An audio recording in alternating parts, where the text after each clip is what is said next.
मुख्य रस्त्यालगत चौकात आणि मोकळ्या मैदानात मुले तसेच युवक पतंग उडविण्याचा आनंद घेताना दिसत आहेत. मात्र या उत्साहात अनेक जण वाहतुकीकडे दुर्लक्ष करत आहेत. विशेषतः मुख्य रस्त्यालगत पतंग उडवताना रस्त्यावरून जाणाऱ्या वाहनांकडे दुर्लक्ष केल्याचे दृश्य वारंवार दिसून येत आहे, ज्यामुळे अपघाताचा धोका निर्माण झाला आहे. या काळात मांजामुळे दिग्रस शहरात अनेक लहान मोठे अपघात झाले आहेत. काही ठिकाणी दुचाकी स्वारांच्या गळ्याला मांजा लागल्याने ते गंभीर जखमी झाले आहेत. तरी देखील संबंधित प्रशासनाकडून विशेष कारवाई होत नसल्याची नागरिकांची तक्रार आहे.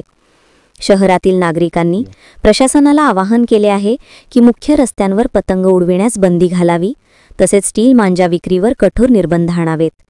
अपघात टाळण्यासाठी जनजागृती मोहीमही हाती घेण्याची गरज व्यक्त होत आहे. उत्सव साजरा करूया, पण जीव धोक्यात घालू नका, असे आवाहन समाजसेवक व पालकवर्गाकडून करण्यात येत आहे.